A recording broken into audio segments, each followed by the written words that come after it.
Ladies and gentlemen, this is actually fantastic news. Get this segment viral and hit subscribe to this channel if you want to support my voice long term, ladies and gentlemen. My Patreon is below in the pinned comment and on hagoodman.com, where you can read my writing in The Hill, The Huffington Post, Salon, The Jerusalem Post, The Federalist, The Daily Caller, other publications. You could see my debates as well. Ladies and gentlemen, this suppression of thought, banning President Trump, is now leading to, according to a leaked audio, or both, of Twitter's CEO stating that there's going to be much bigger action than just the Trump ban. So, I'll read you a Washington Times article. Silicon Valley beware, Project Veritas has infiltrated top echelons of big tech. The investigative outfit released Thursday a stunning undercover video of Twitter CEO Jack Dorsey. This is, by the way, by Valerie Richardson, The Washington Times. Undercover video of Twitter Jack Dorsey talking about how the platform plans to concentrate on more than President Trump's account, which was shuttered on January 8th, 2 days after, what took place in Washington. Quote, "We are focused on one account right now." This is what he said in the undercover video, but this is going to be much bigger than just one account. And it's going to go on for much longer than just this day, this week, and the next few weeks. And it's going to go on beyond the inauguration. And we have to expect that, and we have to be ready for that. So, President Trump will not, in a court of law, be charged. He has not been charged in a court of law. And it's not that he's still president. If they could have indicted him for working alongside Russian intelligence officials, they would have. In fact, who was it? It was a Harvard professor, one of the Harvard professors that, not Alan Dershowitz, he's defended President Trump, but it was a Harvard professor that absolutely has just unbridled contempt for President Trump. He can't stand the man. And he stated that the Constitution allows the indictment of a president, of a sitting president. Whenever they say, well, Trump hasn't been charged with breaking a criminal statute because he's the sitting president. Well, that's not true. That's not true. That's a memo they utilized from 20 years ago in the Bush administration that talks about only protocol.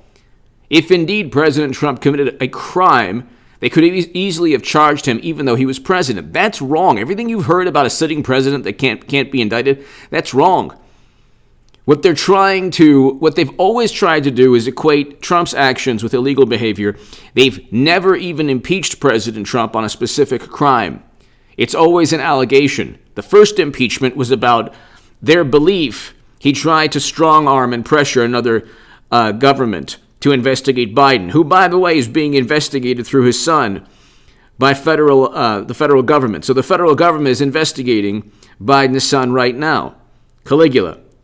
So anyway, they didn't impeach President Trump the first time on a crime. They haven't leveled any charges against him in a court of law for what took place the other day in Washington last week. And I condemn what took place. It was the absolute worst thing that could have happened because of the loss of life. 5 people should be alive today. I categorically condemn that. But ladies and gentlemen, this is actually really good news. If Twitter is able to completely silence conservatives or just remove every conservative account, and it's only a bastion, a boiling pot, a cauldron of liberal angst and discontent, that'd be fantastic. It would cease to exist. As it is, Twitter's not going to be around in 3 to 4 years, really. I mean, it could, but it won't be the platform with as much influence politically. First of all, they're not going to go after Biden.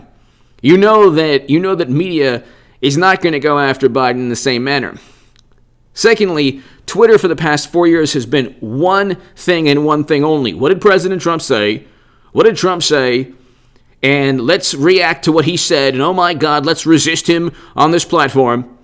So this is a leaked video, an undercover video from Project Veritas and James O'Keefe. We're focused on one account right now. But this is going to be much bigger than just one account. It's going to go on for much longer than just this day, this week, and the next few weeks. And it's going to go on beyond the inauguration. And we have to expect that, and we have to be ready for that. So In the last week, Twitter has permanently suspended Mr. Trump's account, shut down more than 70,000 accounts identified with the Q nonsense. Let me tell you something. The message board was the most dangerous hoax of all time. People, I can't stand when people say, you should do your research. It's like, oh my God, I already debated one of the people who started the whole absurd nonsense. Jordan Sather, I told everyone in 2018, and all it's done has led to the demise of President Trump. There's no plan. The plan is a horrible, horrible outcome. Politically, this is the absolute worst. Now, I'm talking, look, Twitter, if Twitter bans every conservative or every Trump supporter, they're going to go after then the far left. So the platform is shriveling up into, it'll just be hardcore Democrats, and that's it. They're not going to sell ad space or advertising. They're not going to get advertising revenue to keep to help the country, to allow the company to survive with $3.4 billion in debt. They need to grow. They are now shrinking as a platform, and they're ensuring their demise by going after conservatives. So it's actually a good thing. But the worst outcome politically for President Trump emanated from absurd message boards. Arrests, and there's indictments, and Jeff Sessions is a good person, and you see everything's going to be fine. Nothing was fine. Nothing. People, and 99.9% of the people who watch this channel don't believe in absurd message boards. But, ladies and gentlemen, is this the outcome that was promised? No, it's not. A message board, you don't know who is telling you those things. There aren't good intelligence officials. What was the joke? Like, I'm here to help. I'm from the government. There are no good intelligence officials trying to help President Trump. And so I oppose banning any account, but what they've done, they're going after certain Trump accounts, but then they're going to go after conservatives in general.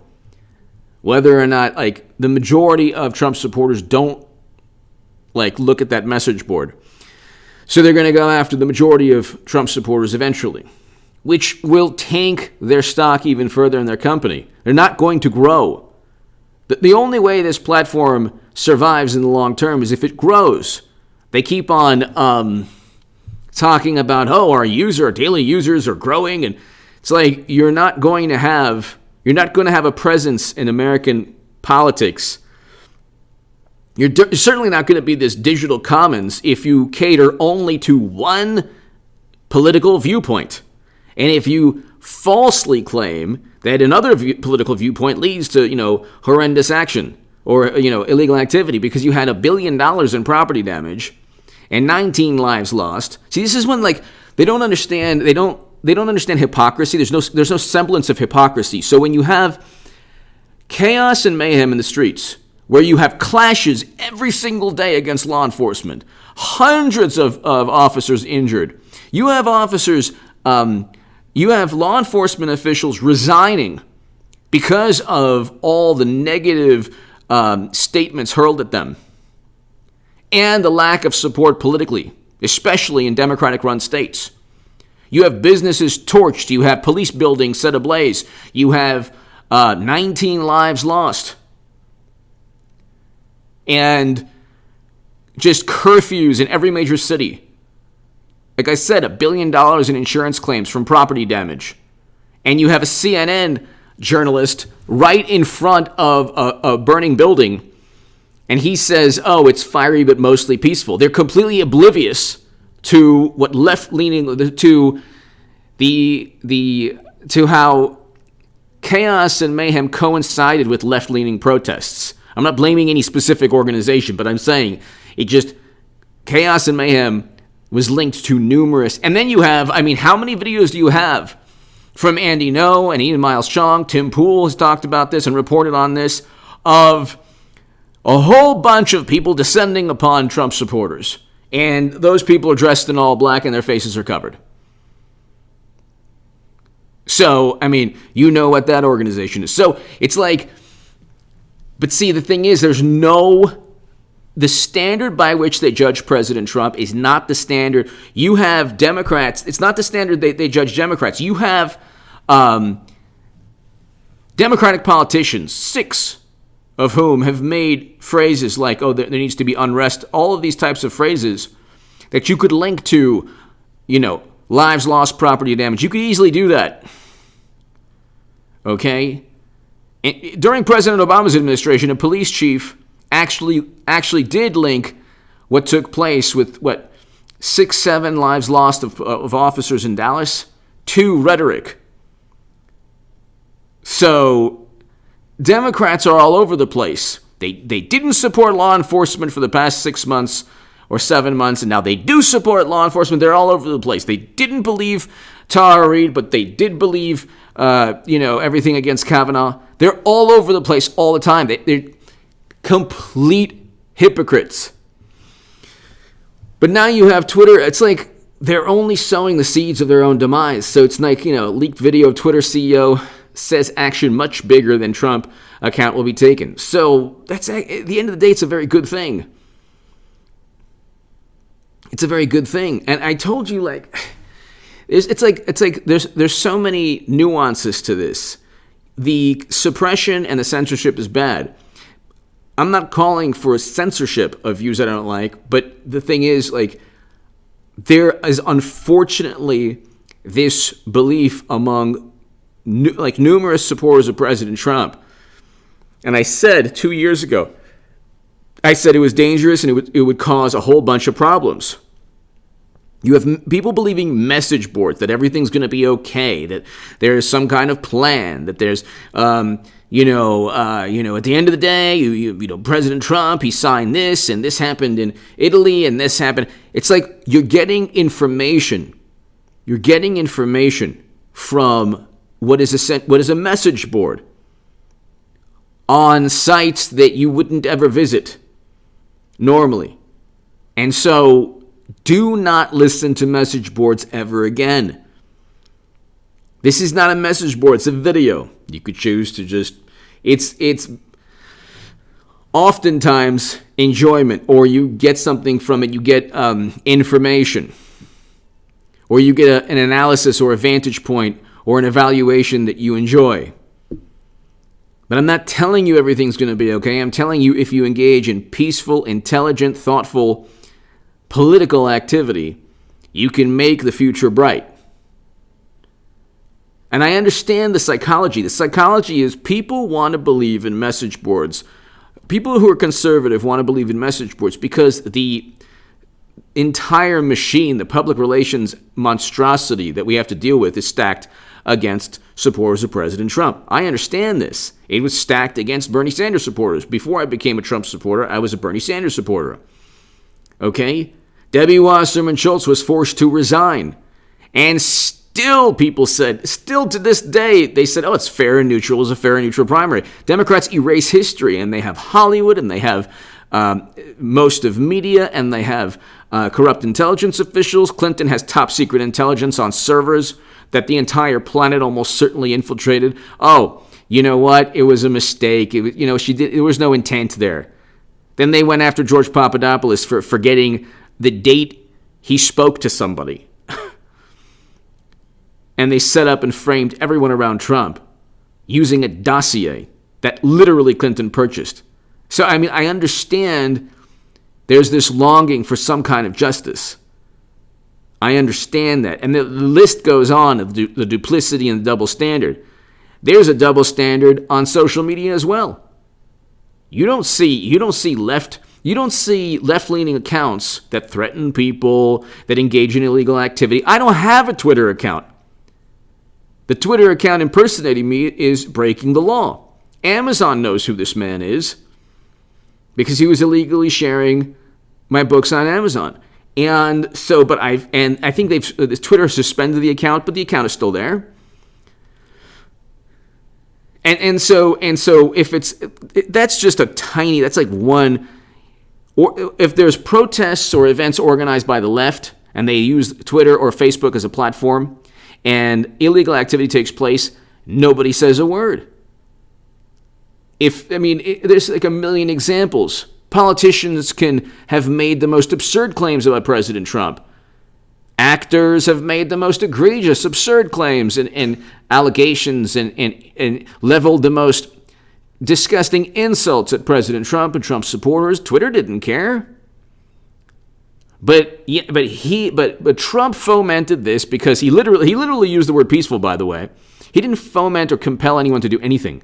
Those people, unfortunately, many of whom listened to message boards that said everything's going to be okay. Nothing. It was an unmitigated disaster because of the lives lost and an absolute political catastrophe. The message boards almost certainly are run by Democratic operatives. I'm going to tell you again. I'm not saying I know this for sure because I don't. It could be some, complete imbecile in some basement someplace saying, oh yeah, patriots and God's going to help it. But if you look at the damage that it's done to President Trump's movement, it's almost certainly run by Democratic operatives who want to just pull at the heartstrings and manipulate the emotions and the sentiments of a great many conservatives who feel that it's just, the cards are stacked against President Trump. And one day he'll come back and there'll be victory and all that stuff. But, you gave, when they went in Washington, D.C. and committed that illegal activity, it had nothing to do with President Trump. What Trump's biggest mistake was, and honestly, like what President Trump should have done, my biggest critique of President Trump's misstep, his biggest mistake in 4 years was telling people to go to the protests on that day. There should never have been protests. There wasn't enough of a foundation set. There wasn't enough dialogue, national dialogue. Everything was baseless this, baseless that, baseless this. There wasn't enough of a dialogue. So you have millions of people who wanted to talk about issues that we can't talk about now. And now everyone's being silenced. And it's because of that day. And Democrats, it's just like in football. If you fumble the ball, if you're on the 40-yard, 1-yard line or whatever, and you're about to punch it in, and you fumble the ball, and the defense runs it back 99 yards and scores, and you lose the game, you did it to yourself. You fumbled the ball. President Trump fumbled the ball. Now the Democrats are going to run up the score for the time being. Interestingly enough, like I'm explaining in this segment, or I tried to explain in this segment, what Twitter is doing is the worst possible thing. So when Veritas finds out, and there are probably moles and people throughout these companies that are just begging to give James O'Keefe and Veritas, who's awesome, by the way. James O'Keefe is the investigative journalist that many Democrats pretend to be. He's doing great work. And